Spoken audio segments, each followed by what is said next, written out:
ఓం నమో శ్రీ లక్ష్మీ వెంకటేశ్వరాయ శ్రీ మహాగణాధిపతయే నమః.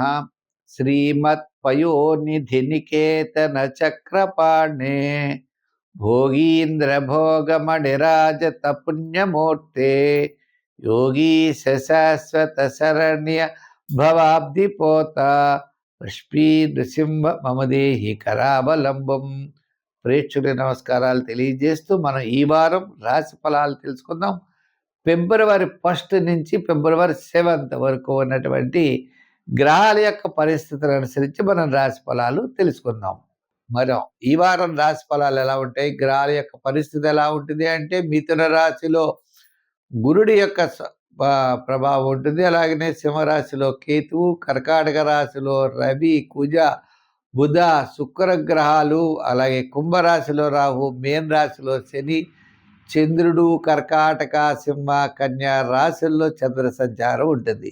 ఈ గ్రహాల యొక్క పరిస్థితి నుంచి మన రాశుల ఫలాలు ఎలా ఉంటాయి, ఆ ఏ రాశుల వారు ఏ పరిహారాలు చేస్తే అనుకూలంగా ఉంటాయని ఆ పరిహారాలు తెలుసుకుని మనం ఆచరించడం ద్వారా మనం మంచి శుభ ఫలితాల్ని మనం పొందగలుగుతాము.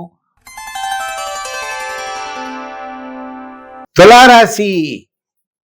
ఈ తులారాశి వారికి చాలా చక్కగా అంటే ఏంటి, మీకు 4వ స్థానంలో కొన్ని గ్రహాలు ఉన్నాయి. ఏదైనప్పటికీ చంద్రుడి యొక్క బలం వీరికి ఉన్నది. చంద్రుడు దశమ, ఏకాదశ, ద్వాదశ స్థానాల్లో సంచారం. వార ప్రారంభం కార్యజయం, ధనలాభం, బంధుమిత్రుల యొక్క సమాగమం, వారం మధ్యలో కూడా నూతనమైనటువంటి ప్రయత్నాల్లో అనుకూలత, వారాంతం అకాల భోజనము, శ్రమ. ఈ రాశి వారికి మరి గ్రహాల్లో చూసినట్లయితే రవి కుజులు 4వ స్థానంలో, శుక్రబుధులు 5th స్థానంలో, అలాగనే 5థ్లోనే రాహు కూడా ఉన్నాడు. అయితే బలం ఏమిటి అంటే శాట్రన్, జూపిటర్ 2 కూడా బలంగా ఉన్నాయి. అంచేతని ఎంతటి కార్యక్రమాన్ని వీరు పూర్తి చేయగలుగుతారు. మంచి ఆలోచనలు, మంచి ప్రణాళికలతో ముందుకు పెడతారు. దీర్ఘకాలిక ప్రయోజనాన్ని ఇచ్చేటువంటి పనులు ముందడుగు వేస్తారు. ప్రతి విషయంలో పట్టుదల పెరుగుతుంది. కుటుంబ ఆర్థిక సంతానపరమైన వ్యవహారాలన్నీ కూడా ప్రోత్సాహకరంగా ఉంటాయి. ప్రభుత్వ విషయాలు, కోర్టు విషయాల్లో జాగ్రత్తగా ఉండాలి. స్థిరాస్తి విషయాలు కూడా కొద్దిగా ఆలస్యం అవడానికి అవకాశాలు ఉన్నాయి.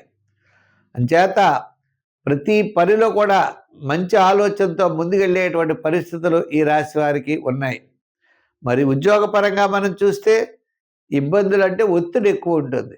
రాజకీయ పరంగా గుర్తింపు ఉంటుంది. అలాగనే ఎన్ని విషయాలు, ఎన్ని సమస్యలు ఎలా వచ్చినప్పటికీ కూడా గురుడి యొక్క బలం ఉండడం ద్వారా అసాధ్యాన్ని సుసాధ్యం చేస్తూ తప్పనిసరిగా విజయం వైపుకి వెళ్ళగలుగుతారు. తద్వారా కొన్ని ఇబ్బందులు ఉంటాయి. రాహుగ్రహ ఇబ్బంది వల్ల ఎవడో చేతకాని వాళ్ళు మనల్ని ఇబ్బంది పెట్టేటువంటి పనులు చేస్తూ ఉంటారు.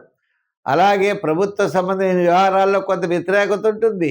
ఇలా కొన్ని రకాలుగా మన క్యాలిక్యులేషన్స్ కరెక్ట్ కాకపోవడం వల్ల కొన్ని ఇబ్బందులు ఉంటాయి. ఏ ఇబ్బందులు ఉన్నప్పటికీ కూడా విజయం మనం సాధించగలుగుతాం. కాబట్టి పట్టుదలతో వెళ్ళండి, విజయాన్ని సాధించండి. సంఖ్యల్లో 6 రంగుల్లో తెలుపు వాటితో ఉండండి. ఆరాధనకు వచ్చేటప్పటికి ఓం రామ్ రాహవే నమః అంటే 5th ప్లేస్లో ఉన్నాడు రాహు. కాబట్టి అంటే మనల్ని ఇరుక్కు పెట్టేటువంటి వాళ్ళు తగ్గుతారు. అంచేత ఈ మంత్రాన్ని చేయండి. ఓం రామ్ రాహవే నమః అని రాహు మంత్రం చేస్తూ అమ్మవారికి తరచు గారెల నైవేద్యం పెట్టండి. విజయం తప్పనిసరిగా మీ సొంతం అవుతుంది.